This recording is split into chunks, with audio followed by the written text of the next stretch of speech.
नमस्कार। चुनावी समर में आप लोगों का स्वागत है।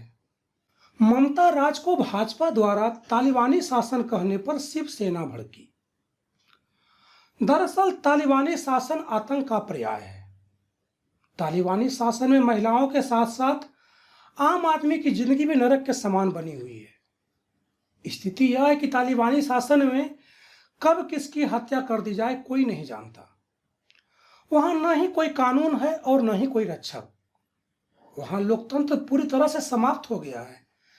ऐसे में भारत की किसी भी पार्टी या सरकार की तुलना तालिबान या तालिबानियों से नहीं की जा सकती है, क्योंकि यहां अगर कोई निरंकुश होने का कोशिश करेगा तो फिर राष्ट्रपति और न्यायपालिका उनकी तानाशाही पर लगाम लगा सकते हैं। ऐसे में जब भाजपा ने ममता शासन की तुलना तालिबानियों से की तो शिवसेना का गुस्सा भड़क उठा। आपको बता दें कि शिवसेना नेता संजय राउत ने पश्चिम बंगाल भाजपा के नवनियुक्त अध्यक्ष सुकांत मजूमदार को उनकी पश्चिम बंगाल में तालिबान सरकार टिप्पणी के लिए फटकार लगाई है। उन्होंने कहा कि लोकतंत्र में इस तरह की भाषा का उपयोग राजनीतिक बयान के स्तर को कम करता है। संजय राउत ने कहा कि बीजेपी का मानना है कि हर विपक्षी शासित राज्य में तालिबानी शासन है। उन्होंने कहा कि जहां भाजपा की सरकार नहीं है या विपक्षी दल की सरकार है, वहां भाजपा का मानना है कि तालिबानी शासन है। शिवसेना नेता ने कहा कि तालिबानी राज का क्या अर्थ है यह हम सभी जानते हैं और लोकतंत्र में इस तरह की भाषा किसी को शोभा नहीं देती। उन्होंने कहा कि ममता बनर्जी की सरकार बहुमत से चुनी हुई है, तो क्या बीजेपी पश्चिम बंगाल के लोगों को तालिबानी कह रही है?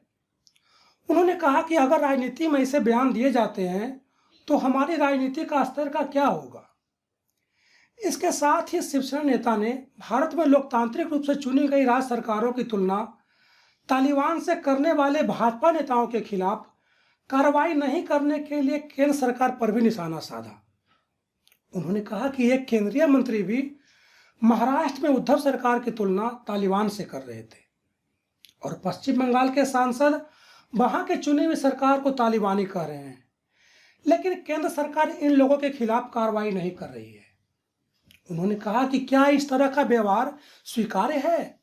संजय राउत ने कहा कि केंद्र और राज्य के बीच टकराव में अगर कोई राज्य केंद्र के विचारों से सहमत नहीं है तो क्या ऐसी भाषा का इस्तेमाल किया जा सकता है?